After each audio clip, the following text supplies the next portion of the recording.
can we all greet one another with a good morning? And let's all rise and shine and celebrate God's goodness and faithfulness this morning. This is the day that the Lord has made. All of us, we will rejoice because God is good. And so as we sing to God, as we sing praises to His name and joyfully, give to God everything that we have in Psalm 95, verses 1 to 3, it says here, "O come, let us sing to the Lord. Let us make a joyful noise to the rock of our salvation. Let us come into His presence with thanksgiving. Let us make a joyful noise to Him with songs of praise. For the Lord is a great God and a great King above all gods."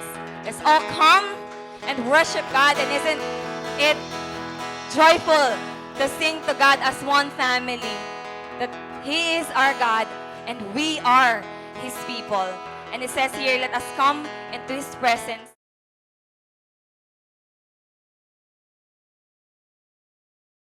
Jesus! Let us make a joyful noise to the Lord, for our God, He is great and to be feared above all gods. Lord, we thank you, God, for this morning. God, salamat, Lord, that we can be in your presence. We can enjoy worshiping you, Lord, together. Salamat, God, for the joy that you have put in our hearts. Lord, joy like a river, overflowing joy. God, unstoppable, because we have a God who gives us everything, Lord, even your life, so that we can worship you, Panginoon, with joy, with gladness, with sincere hearts, and a worship, Lord, that you deserve. We thank you, Lord. You are our God, and we are your people. So we sing praises and worship and thanksgiving and blessing, God, upon your name. This we pray, and everybody say, amen and amen. Let's sing songs to God.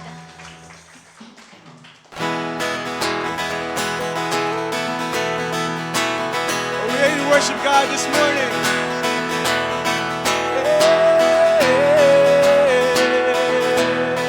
Jesus. Sing. Oh, your promises are yes and amen. Every one of them is true.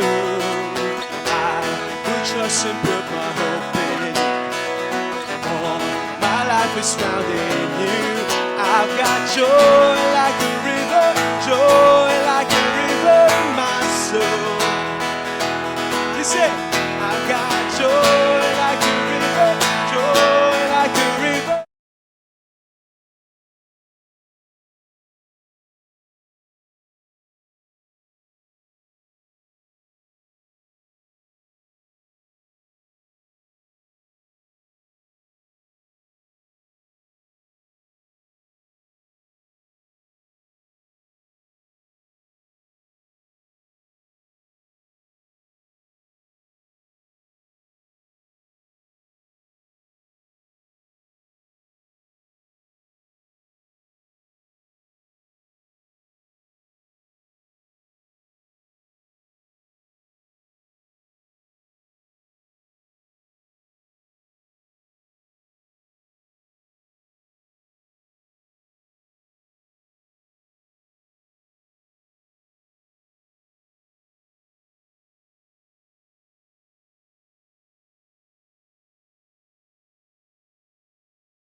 We believe in you, God.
There's nothing, Lord, in this world that does not belong to you. Everything is from you and for you alone.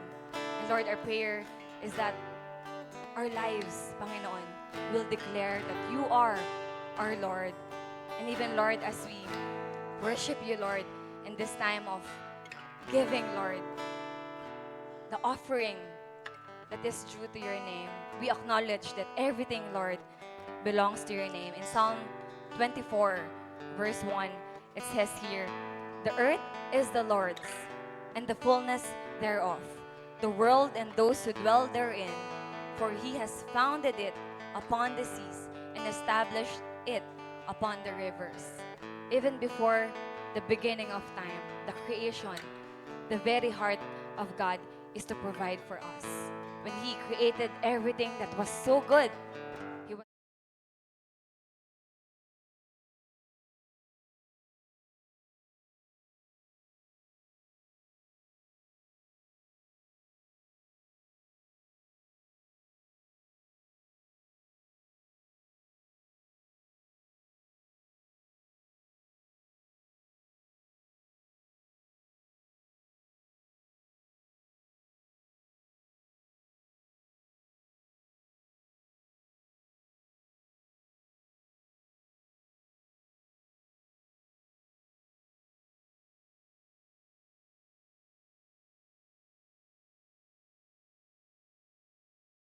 in all the earth, God belongs to you.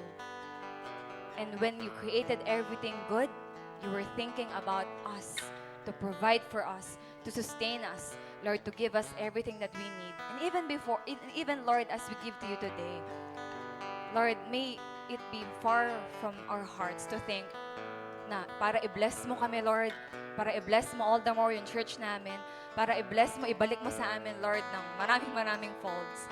But Lord, may our hearts be, this is our worship to you. This is our sacrifice, just deserving, Lord, due to your name. And Lord, we thank you that even as we give to you, Lord, it is your heart, God, to give and give and give to your children. And so, Lord, we also pray, God, for the children, Lord, that you have entrusted to us. Lord, I pray that these kids, Lord, will grow up, Lord, loving you, serving you, following you, giving all that they are, Lord, to your name. I pray, Lord, as a church, Lord, even as the parents are here, Lord, as the families are here, as the kids' teachers are here, and even us, Lord, the older generation, I pray that we will steward the next generation with all the love, Panginoon, and with all the things, Panginoon, na in-entrust mo sa amin. I pray, Lord, that we will see a generation rising up, Lord, loving you, Lord, above all things, and loving others and making them your disciples. Thank you, Lord, for our next generation. And Lord, today, we will continue, Lord, to declare that you are our Lord. You are the Lord of our lives. You are our God, our Savior, our Master, Lord, and you deserve all the worship, Panginoon, that we can give to you. Lord, we continue to worship you. This we pray in Jesus' name. Amen and amen. Let's continue to worship God.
umaga na to. Salamat, Lord, kasi pinagsama-sama mo kami. You've gathered us, your people, for your church, Lord God, to receive your direction. And Lord, you are faithful from the past days and past weeks as a church and even as individuals. God, today, we pray, Lord, for your grace to be upon us, that as we receive your word, Lord, maintindihan namin to. And upon understanding, we would live it out as holy people of God, living in the world, living with outsiders according to your word, but continuously reaching out, just like how you reach us out. Thank you, Lord. May love abound in each and every one of us and continue to walk with you, in you, and for you. Thank you, God. In Jesus' name, amen. Amen. Palakpakan natin si Lord. Good morning, everyone. Good morning sa lahat ng nandito ngayon. You know, it's ang bilis ng April, ano? Patapos na pala yung April. Hindi natin namalaya, no? How many of you here, na kayo, nasulit nyo na yung April, na nakapagbakasyon na kayo, nakapag-swimming na kayo, nakapagpagupit na kayo, di ba? Bago na yung buhok niyo sa mga girls.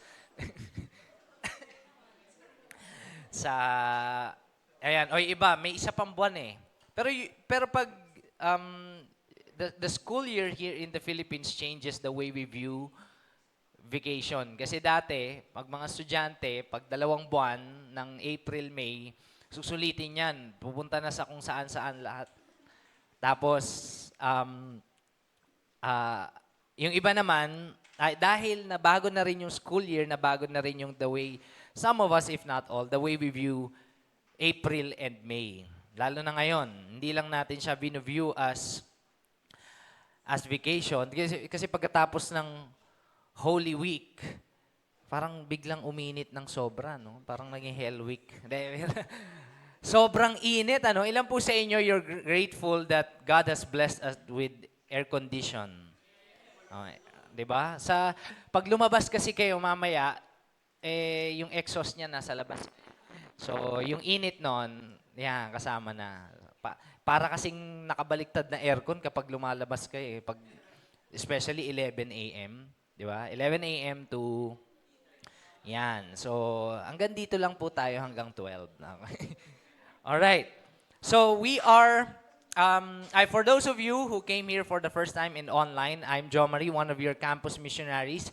This is a picture of my family. Yan. And as I was always saying, there's my beautiful wife. Yan. And my son. Ako, para lang akong high school na may practice ng sayaw. Alam mo yun, nagpaalam. May practice kami ng sayaw. Mamaya, parang ganun lang, no? Pero, yan, that's my family and they're here right now. We're also making it a habit, kahit na medyo mahirap at mainit, that our son would hear the message or the preaching of the word every Sunday. So that di siya nabuburyo sa kwarto. Okay, so we are on a series and this is the last part of our series. Our series is entitled Jesus, period.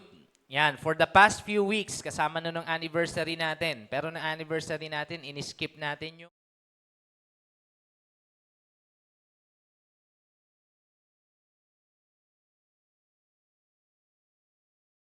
some of you can remember, the first chapter of Colossians talks about the preeminence of Christ. O kung gaano kataas, kadakila, ka-holy, kaiba si Jesus sa lahat ng maliliit na gods and spiritual powers in the universe. And because of that, because He is preeminent, and sabi ng verse sa atin sa chapter 1, He holds all things together. And He is God, He's not just human, which debunks all mythologies and cults about Christ. Jesus is God. And He is Lord. Siya ang master. Siya ang firstborn of all creation, sabi pa ng ibang verses, God gave him the name that is above every name, that at the name of Jesus, every tongue confess, every knee shall bow, and every tongue confess that Jesus is Lord. In heaven, and on earth, and under the earth. Sampalatayang tunay, suko kay Jesus. So, ganun kalakas yung God natin. And walang makakapantay sa Kanya. That is why, in His Highness, sa kataas-taasan ni Jesus, siya rin ang nagpakumbaba para isave ang humanity. Sabi pa nga natin, in the past few weeks, we cannot really appreciate the love of Jesus for us kung minahal niya lang tayo kung katulad ng pagmamahal ng ibang tao sa atin. The love of God is different. You cannot qualify, or you cannot make it equal sa pagmamahal ng tao. Yung pagmamahal nga ng tao, magulo na eh. Diba? Minsan sabihin mo, I love coffee. Ganun mo rin sabihin, I love you, mommy. Kung ano yung pagmamahal mo, I love dogs. Ganon. Minsan, pag naguguluhan na tayo sa mga terminologies ngayon, but the love of God is different, is holy, and is way, way, way, way higher than the love of man. But because God so loved the world, nagkatawang tao siya para isave tayong mga tao. In chapter 2, if you can remember, it is Apostle Paul, our Apostle Paul was explaining what happened on Jesus' sacrifice. God became man through Jesus Christ, and there was a great exchange.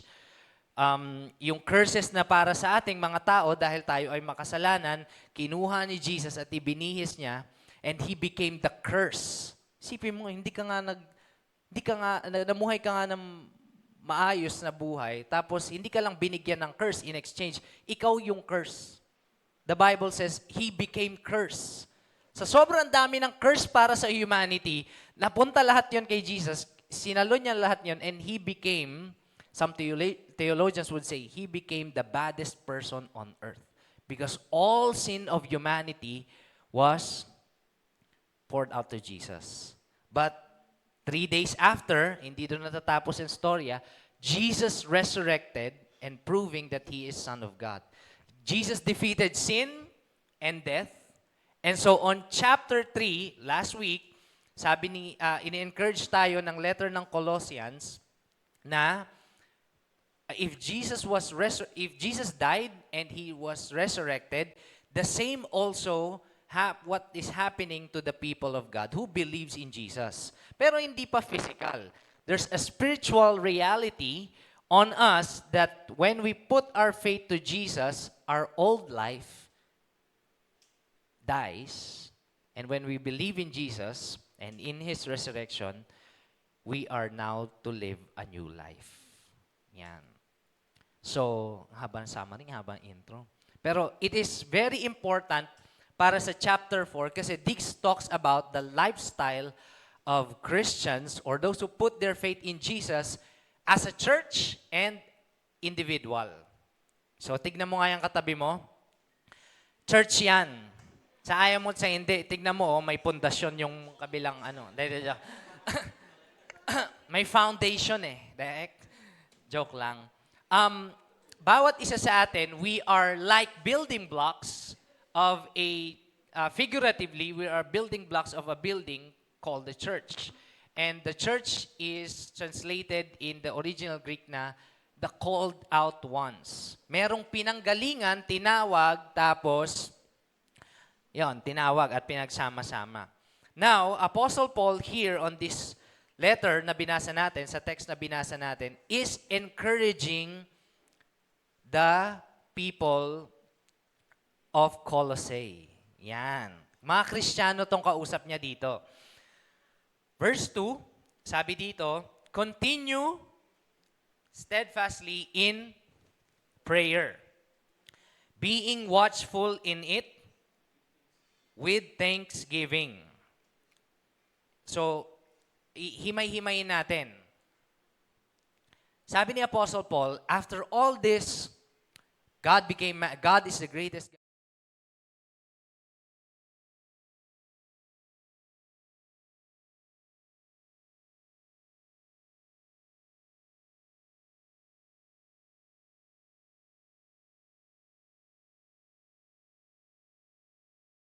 not just man. He is God. And so, continue steadfastly in prayer. Ilan po sa inyo, question lang, no? Ilan sa inyo magaling kayo mag-pray?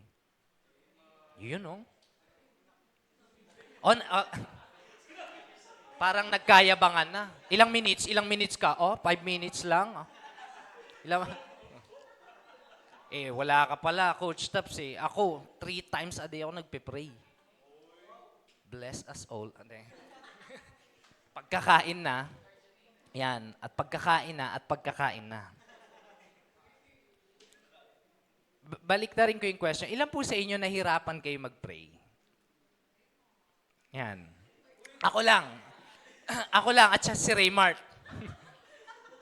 Ilan po sa inyo, you can honestly admit na nahirapan kayo mag-pray? Actually, hanapan pa nga ng oras eh. Doon ba lang eh. Mahirap na mag-pray. And that is why Apostle Paul is encouraging. Kasi alam niya rin yung struggle. The struggle is real. Kaya sabi niya dyan, continue steadfastly. I was searching for the word steadfast. At to my surprise, ang ibig sabihin pala ng steadfast, hindi lang siya continue, pero merong force. Something na ginagawa mo with effort. There's a struggle. Merong laban. That's what it means to be steadfast. And hindi lang may laban, consistent. Ilan po sa inyo consistent kayo mag-pray? Growing up as a dito sa kultura natin, sa Pilipinas, tradition, meron tayong mga oras ng pagpe-pray. Kapag naglalaro ko ng hapon sa labas, tapos uinom ako ng tubig, kasi uhaw na ako eh. At saka magdadahan-dahan ako kasi pinapatulog talaga ako noon, pero lalabas ako. Tapos mamaya tutugtog sa TV, pumanaw ka, Jesus.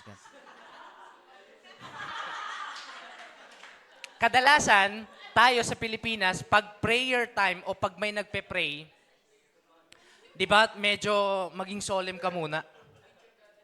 Di ba? Dahil doon, di ako nakalabas, nahuli na ako eh. And that's cultural.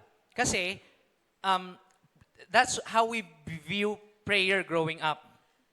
Na kapag may nagpe-pray na, solemn na, tigil ng lahat. But at the same time, when we know that prayer is a communication to God, ay pag naging extreme muna tayo sa kabila, nagiging religious tayo in prayer. Pag naging extreme naman tayo dito sa kabila, binabaliwala natin yung prayer kahit na nagpe-pray kayo, nag-uusap kayo. Lord, salamat. Lord, nga po, Lord. Pag prayer meeting, di ba? Kunwari alis na yung kasama mo, nagpe-prayer meeting pa kayo. Lord, yung kasama mo nagpe-pray, Lord, pag pinagpe-pray ko po si ganito, ganyan, i-bless mo po siya.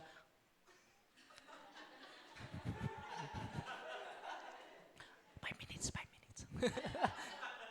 On the other extreme, binabaliwala natin yung prayer. Nawawala yung solitude and solemnity ng prayer. Kaya sabi, the context of continue steadfastly in prayer is this. It's a consistent one. Consistent means not stopping with applied strength. Nilalaban mo kahit may magpapaalam sa'yo na umalis. There's a struggle. And it's not easy to always be genuinely praying. You know that. Alam nyo na kapag nagpe-pray, ang dami ding distraction. Kaya sabi ni Apostle Paul, ano pa daw yung description ng steadfast? Being watchful or alert or sober-minded or alam mo yung pinagpe-pray mo. Hindi lang kasi naka-flash sa screen yung pinagpe-pray mo so nasusundan mo. Pero kasi pag sa prayer meeting, ganun tayo, may naka-prayer points. Pero when we pray daw, be watchful. Being watchful. We have to be alert. If, number one, siguro, as putting it in our context, distraction. Ilan sa inyo pag nagpe-pray, naranasan nyo na to? Pag nagpe-pray kayo, along the prayer, iniisip mo yung trabaho mo. Iniisip mo na yung gagawin mo mamaya. Yun, no? Teka, nakapagsaing na ba ako? Minsan, Kaya pag nagmomotor ako, minsan tinatanong kasi ako ng mga disciple ko tungkol sa prayer. Sabi ko, minsan nagpe-pray din ako sa motor. Yan, sinasabay ko pa sa motor, ano? Kaya lang, kasi pag meron kang ginagawang isang bagay, tapos meron ka pang sinasabayan mo na isa pang bagay, multitasking ba? Kumbaga sa pila ng grocery, ganun-ganun ka. Kung ano yung malapit ng matapos. Minsan, pinagsasabay mo yon at mawawala ka sa isa. Lalo na sa praying. There's this one, kanina lang, sabi ng wife ko, nung magdadrive na kami papunta dito, sabi niya, oh dear, pray ka na. Thank you, Lord, for this day. Ganun na agad ako. Ang ganda ng pasok. Thank you, Lord, kasi papunta na po kami sa church. Yan, mamaya, thank you for your provision. I'm gonna preach today. I pray for your power that the church, Lord, would receive your word through the preaching of your word. Tapos may dumaan, hindi nakatingin. Nakaganon pa, oh. Tapos nagkukwenta ng binili. Dumaan, binusinahan ko kaagad. Ba yan? Sabi ko.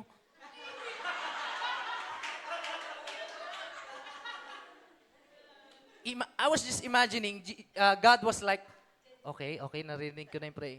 Ha?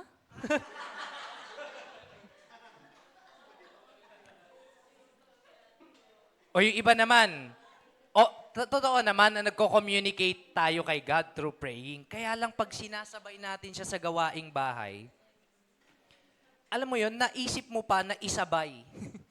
naisip pa natin talaga na isabay yung prayer sa gawaing bahay na kamay lang yung gumagalaw. For example, pagpupunas, for example, sa work.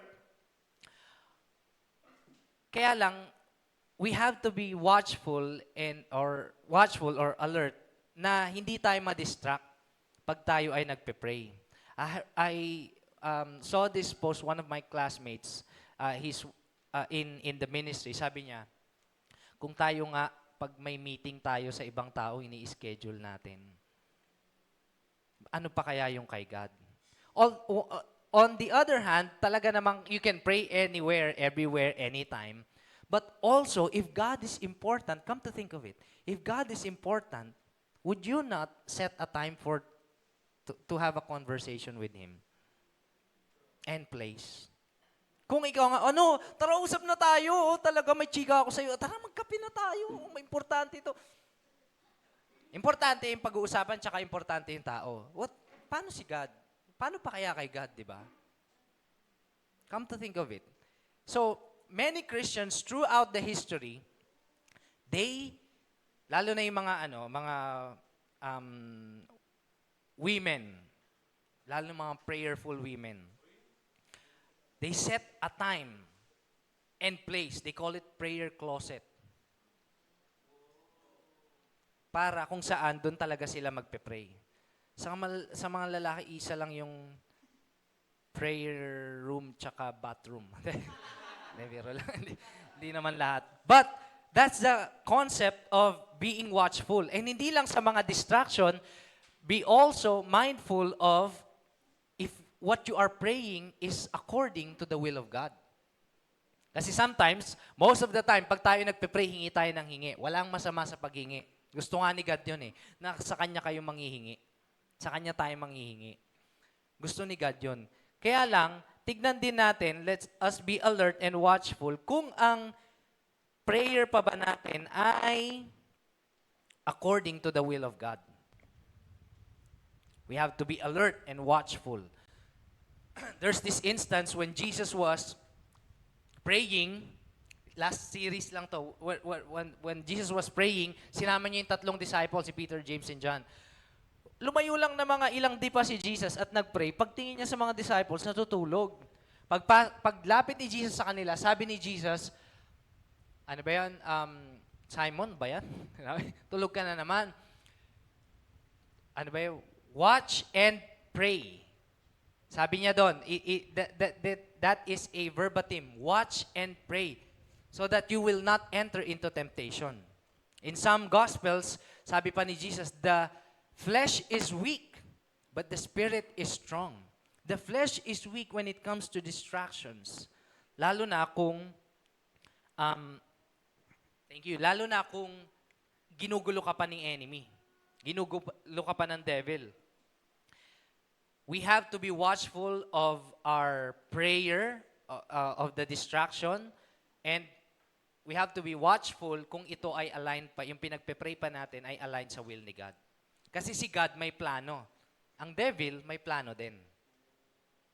Let me reiterate that. Si God may plano para sa buhay mo.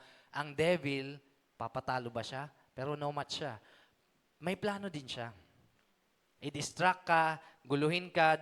Sabi nung founding verse natin, the thief comes to steal, kill, and destroy. Diba? So, pangatlo, sabi, nasa verse 2 pa lang tayo. Sabi niya, being watchful in it with thanksgiving. Merong grateful heart. Whenever we pray, whenever we are, anong tawag doon? Meron tayong pinapanalangin sa Panginoon, dapat daw magandang attitude or posture ng heart natin is gratefulness. Actually, yung humility at saka gratefulness, magkamag-anak yan. Whenever you are thankful, even if hindi nasunod yung will mo, pero kaya sabi ni Jesus, your will be done. Pero yung will ni God, yung nasunod, be grateful. Thank you, Lord. Minsan, nagiging cliche lang yung thank you, Lord eh. How many of you here, pag meron kayong ginawang mabuti, tapos kinoment kayo ng, siguro dito sa church, nag-serve kayo, galing mo naman. Galing mo. Ay, wala yun. Si Lord yun. Being grateful sometimes napipeke. But you cannot fake something or you're grateful, or you cannot fake your heart towards God. Sa iba siguro, pero kay God hindi. I remember one time, recently lang, last year, nasa school of ministry ako, we had this preaching drill. So nagpe-preach kami, practice. Nung tapos na ako mag-preach, sabi ng teacher ko, Jo Marie, ang galing mo. Eh ako, nasanay ako sa church natin na cliche na, hindi po, si Lord po yun. So sabi ko, si Lord po yun. Sabi niya, si Lord na yun? Hindi nga. Si Lord na yun? Sabi ko, ano po bang ano? Sabi niya, kasi, eto yung point niya. Sabi ng teacher ko, hindi. Kung si Lord yun, perfect yun. Pag ikaw, magaling lang by grace. Yan. Kaya yung magaling, sa'yo yun. Yan. Pag perfect, kay Lord. So, hindi yun kay Lord. Okay?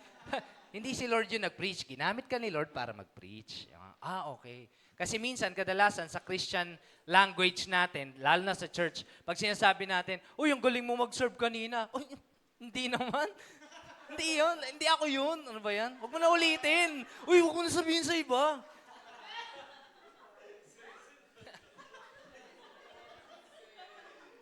Alright, so much for that. At the same time, so, 3 attitudes ng prayer sinabi ni Apostle Paul.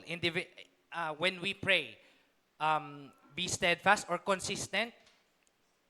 Pangalawa is alert or watchful. Pangatlo ay grateful.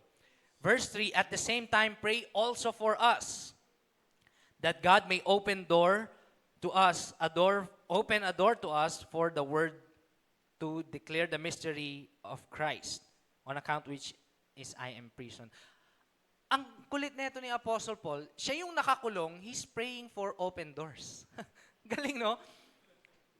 Pero why would he pray for not for his comfortable situation? Imbis na sinabi niya, pag-pray niyo ako, sana mapiyansahan na ako dito. Sana makalusot na kami dito. Sana makaalis na kami dito. Hindi ganun yung prayer niya. Ang sabi niya, pag-pray niyo kami para mabuksan pa yung mga door that God would open a door to us to basically to preach the gospel. Ang grabe tong prayer niya na to, na hindi niya inuuna yung sarili niyang pinapangarap na iPhone.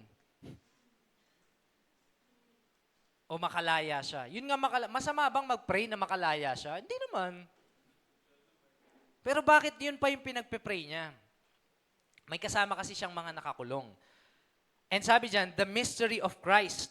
Back then, when he was preaching, the gospel is not yet preached amongst Gentiles and Jewish. May mga people, mga Jews pa kasi na naniniwala sa tradition ng Judaism na hindi magkakatawang tao ang Diyos. Yun yung paniwala nila.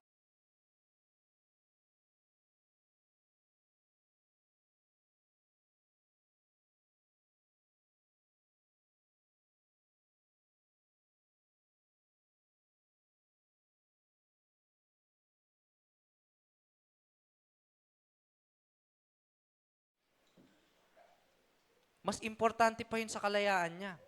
That I may make it clear. That is one of his task. Hindi lang siya mag-preach, pero ma-preach niya ng clear at tama. Iba kasi dinadaan lang sa sigaw eh. Mahal ka ni Lord! Oh, paano nangyari na mahal ka ni Yung iba kasi, when in doubt, sabi ng classmate ko dati, when in doubt, shout. O, pag hindi mo na daw alam yung sasabihin mo, sumigaw ka na lang.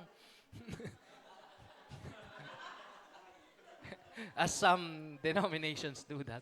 Pero, si Apostle Paul, whenever he wants to preach the gospel, his task is to make it clear. Verse 5. Before that, let me just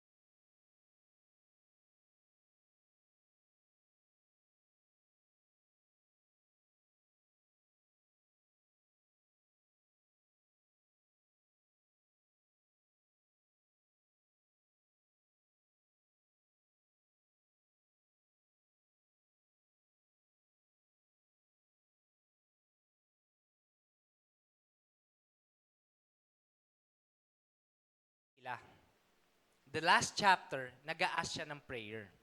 And here's an additional, kumbaga parang, as we can see, Paul was not just praying for himself, he was praying with the kingdom of God in mind. Hindi lang siya concerned sa kakainin niya, hindi lang siya concerned sa makalaya siya, makatulog siya ng komportable, o ano man makain niya doon. But he had prayed with the kingdom of God in mind. How many of you here, when you pray for your needs? Wala namang masama doon. I pray for provision for my son, di ba? And help for me and my wife, lalo na yung wife ko, na siya yung papakain, nag-breast feed sa anak ko. So, it's good.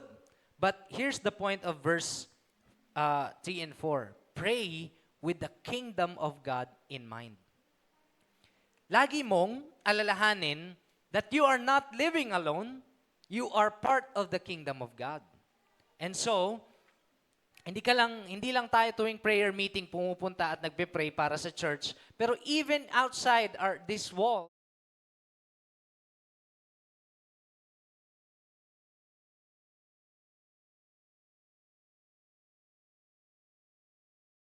meeting, meron tayong pray for one another. But prayer meeting is just a program, is just in an avenue. We can do it in our homes, we can do it here on our own synagogue or temple. Verse 5, sabi dito, walk in wisdom toward outsiders, making the best use of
we choose not to patol.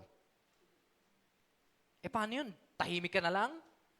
Paano yun? Meron dong argument, mga ganyan. O kaya issues ng lipunan, tahimik ka na lang ba?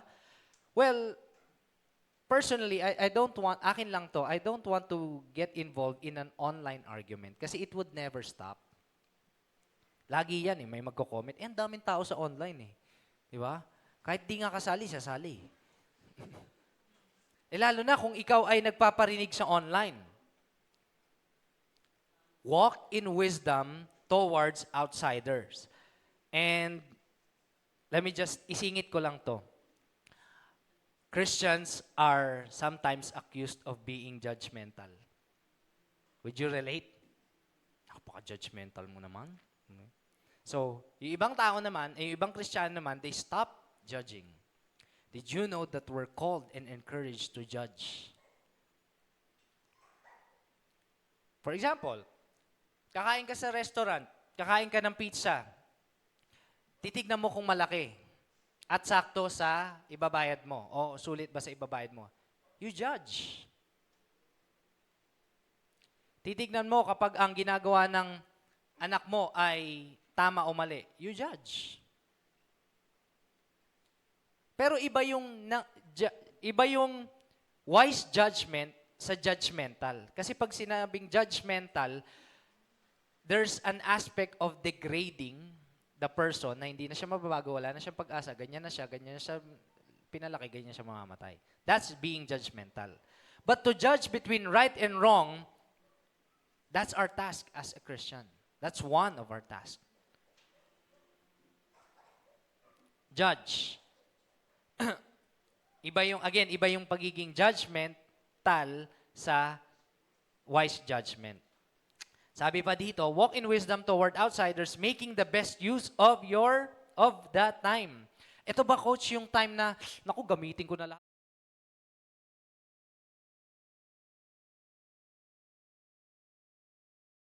Ganito, ganyan, meron akong ganyan, meron akong ganito. Kasi konti lang yung time natin dito sa earth Is that what the text is saying? The text is saying, on a context of sa church, success in the world versus success in spiritual life are two different things. In view of God's mercy, success is this. Sabi ni Jesus, ano ba yun? Lay up treasures in heaven where moth and rust does not destroy. Ay, wag daw mag-lay up ng treasures on earth where moth and rust will destroy that things. Pero pag nag-lay up ka ganun, nag-store ka ng riches on heaven, hindi daw yon mananakaw, hindi makakalawang, hindi masisira. Ang tanong, ano ba yung riches in heaven? Lord, ano yun? Di ba wala namang madadala? Ewan ko sa mga ibang mga ibang memorial service na nila ko, nandun yung wallet sa ano. Spiritually nadadala.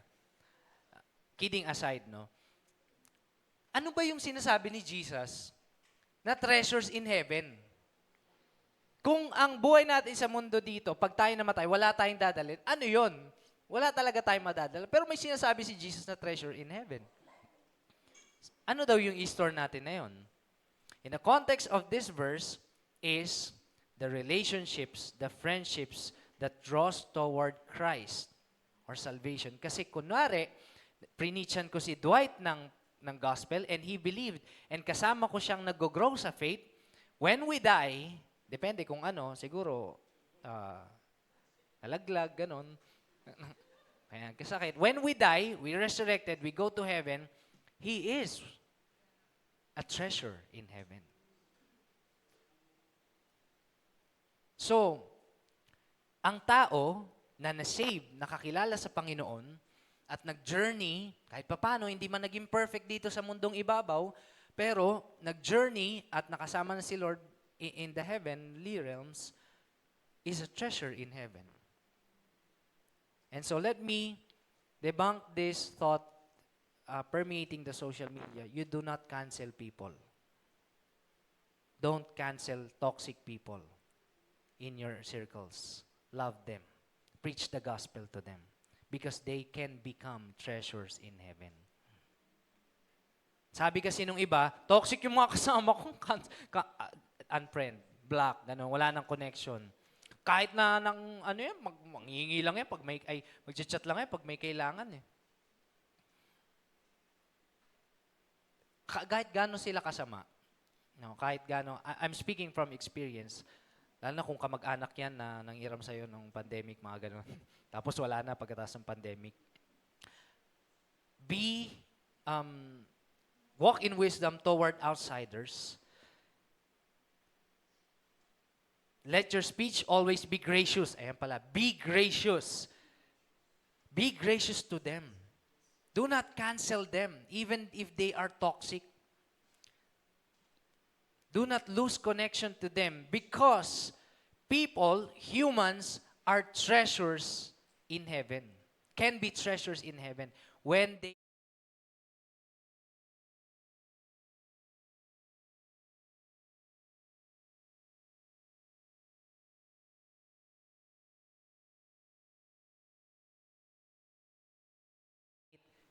ano yun, nagdala ba siya ng crown talaga sa langit? Pero, that is a treasure in heaven. Look around you. Look at the people in your circles na hindi pa nakakilala kay Lord. Sino-sino sila? O yung iba nakakilala na pero ayaw magpatuloy kasi siguro suffering or may pinagdaanan, merong na-offend, ganyan. They can be treasures in heaven. Tignan mo yung katabi mo. Treasure yan. Ibaon na natin sa lupa. What I mean to say is, makakasama mo yan sa heaven. Sa ayaw mo at sa hindi, magka-offendan kayo at magkabati, magsasama kayo sa heaven after life. Yang katabi mo na yan. So, hindi ka magsasawa dyan. Sabi ni Apostle Paul, dinagdagan niya, be gracious, seasoned with salt. Ito na yung sinasabi ko, bubudbura mo ng asin. I was very curious nung inaaral ko tong text na ito. Sabi ko, seasoned with salt. Saan pa ba nabanggit yung salt? Di ba? You are the salt and light. Yan. A city on a hill cannot be. Di ba nagpe-preserve for a decaying world? In this context, seasoned with salt means being ready. Di ba kapag may lulutuin ka na, naisip ko lang to, kunwari, tilapia. Hindi mo lang season, pahira mo ng salt eh. Pero when original Greek would say, making ready, being ready. Kaya kapag ikaw daw ay gracious, hindi ka lang mabait towards the person na outsider or unbeliever, you are ready. Ready to what? Ready for? So that you may know how you ought to answer each person. Ready to preach the gospel, ready to bring up the solution, and that is God, only God and God alone. You are ready. Christians, at the summary of Colossians, rely to Jesus as our Lord and Savior. He's the Lord of all. He is the Lord of hosts. He's powerful. He's majestic, King of kings, Lord of lords. Name above every name, powerful enough, holds the universe, bigger than the universe, yet because of His love, saved humanity. Saved you and me. And hindi lang natatapos yung save. Pag si-save niya doon, He's transforming us every single day. Kaya nga kung mapapansin mo, yung ugali mo noon, last Wednesday, medyo ganun pa rin. Pero nung ugali mo noon, way, behavior, sin, and attitude, for some time, the Holy Spirit is transforming you and presenting to you truths, the Bible, biblical principles, na nagbabago ng pag-iisip mo. The Bible says, it all starts with the renewing of the mind. Yung transformation. And so for many years, or siguro few years, meron nang binabago sa'yo ang Panginoon. And we ought to live on a new life. not just individually, chapter 4 opens as a church. Church are not people na perfect. But we have a goal. We're not perfect, but we have a goal, and that is to be Christ-like. Let me tell you this. Our goal as Christians, we're not aiming for perfection. Hindi tayo nag-aim for perfection. Anong ini-aim natin? Consistency at progress. Consistency at progress. Steadfast, tsaka nag-grow. Maliit lang, nag-grow pa rin. Malaki, nag-grow pa rin. Nagbabago pa rin. Yun ang aim natin. Hindi perfect kaagad. Hindi perfect. Kasi yung perfection, dadating na yan pagdating ni Jesus. But as Christians, whether it's, to summarize the whole chapter, whether it's in our prayer life, or in public square, or in public, consistency and progress. Yung mga tao, as I end, yung mga tao sa labas, outsiders, hindi nila masyadong naiintindihan yung mga ginagawa na lifestyle natin. But are we ready? Are we gracious enough and are we ready enough to include them to become insider? O hanggang outside na lang sila? We were once outsiders. We were once outsiders. And by the grace of God, somebody preached the gospel to you. Gumagawa ng kung ano-anong gimmick para lang ma-disciple ka. Nilibre ka ng ticket. Di ba? Nilibre ka ng ticket para sa concert. Pagpasok mo, Christian concert. We were once outsiders. And to sum it up, prayer life, tsaka public square or public life, ilan po sa inyo, you know and believe, hindi palaging nasasagot yung prayer natin the way we want it to be answered. Our prayers might not always be answered by yes or no. Our situations may not always be pleasant or good. And our message may not always be received by the outsiders, by the people around us.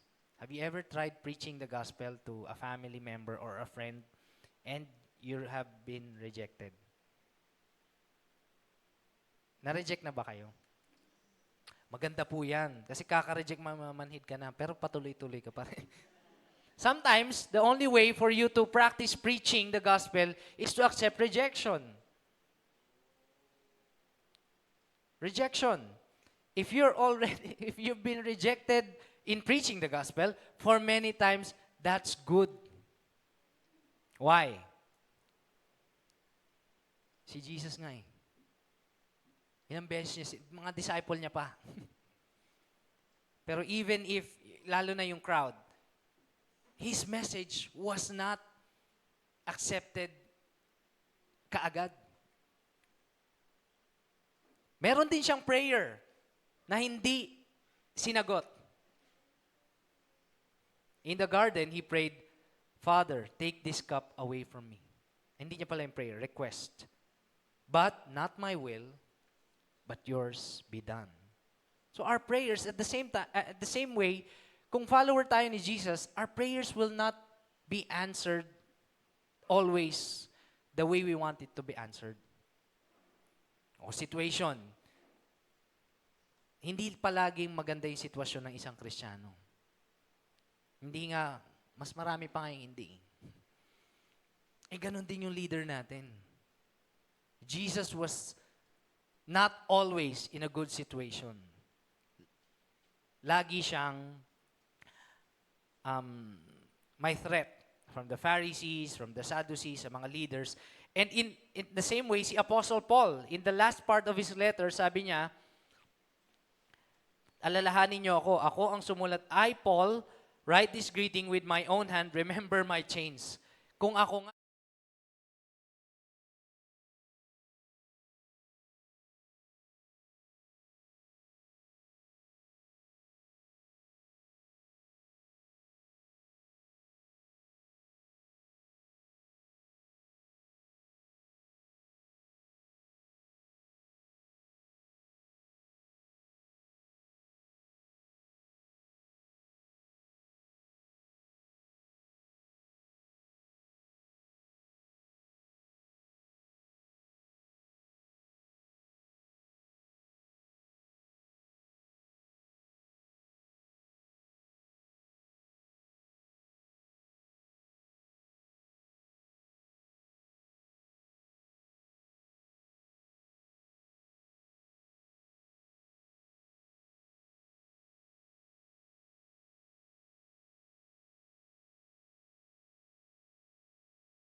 as we end the message,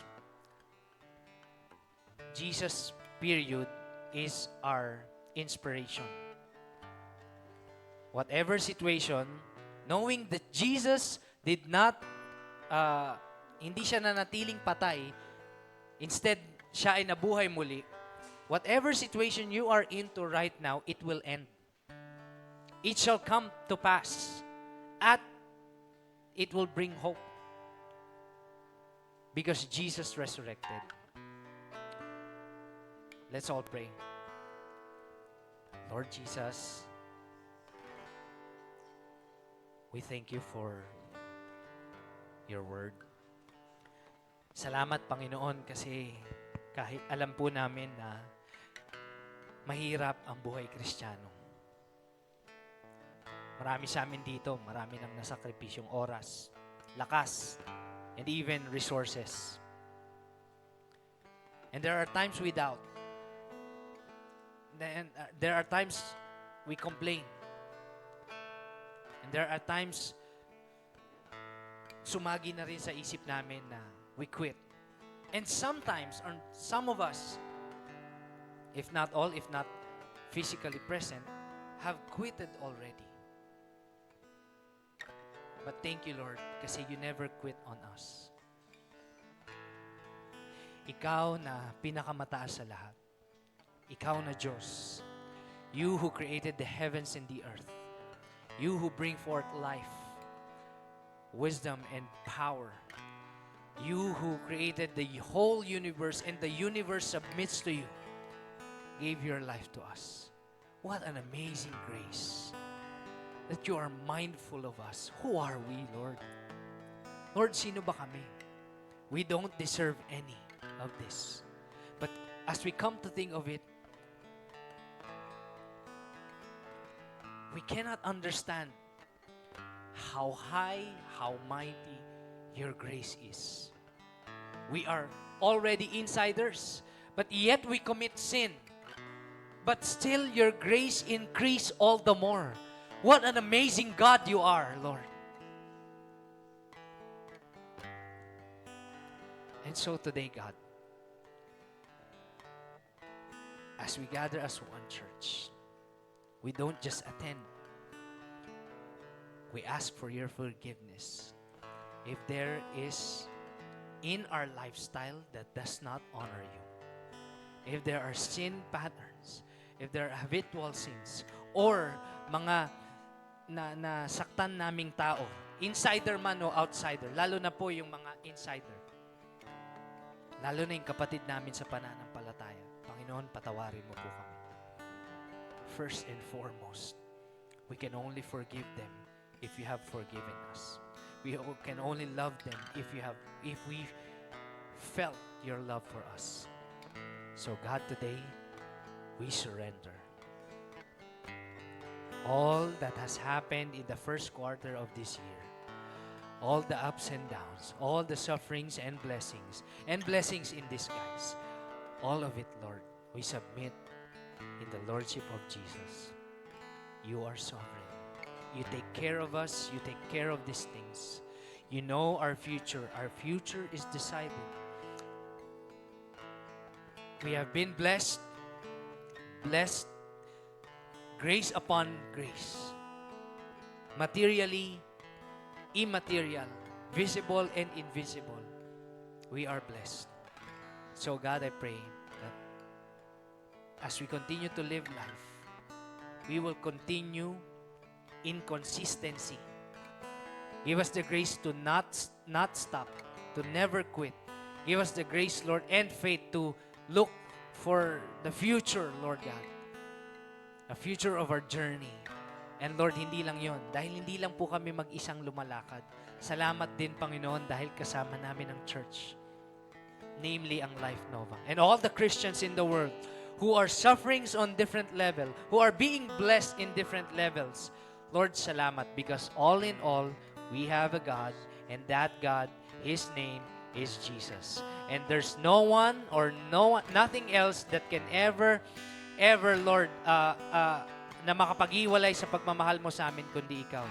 Lord, Ikaw lang ang kailangan namin. That's why we declare and decree Jesus, period, Lord God. Not just in this series, but in our lives, in our church, in the life of this world, and forever and ever. Amen and amen. Let's worship God.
Give each and every one of us the grace, Lord, to live this out. And Lord, we thank you and we will continue to declare, Lord, that you are the Lord of all. Lord, you are the Lord of our lives. And may all of us, Lord, have, Lord, one response, Panginoon. That, Lord, here we are.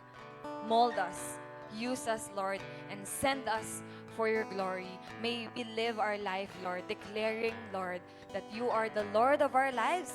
And Lord, may through our life, Panginoon, many more will come to know your saving knowledge. Thank you, Lord. This we pray in Jesus' name. Amen and amen. Let's continue to praise God. And that ends our Jesus Period series. But of course, we will continue to worship Jesus every single day. See you next week. And on our brand new series, and few announcements lang. Next Saturday, we will have, for those of us po na nag-Life Day, yan, or hindi pa nakakasama sa ating Welcome to Life family. Now, we want to welcome you here in live. So, that's 2 p.m. Tama ba, Coach Taps? On Saturday. And let's continue to pray because next month, May, will be our missions month. So Pastor Ernie, along with the missions team from VA, will come here for a time of missions and really preaching the gospel. So let's pray for them na safe sila, also for provision for everything na gagawin natin during that month. And so we are sent. Let's enjoy the rest of our Sunday with our families and friends. And don't forget to pray for each other.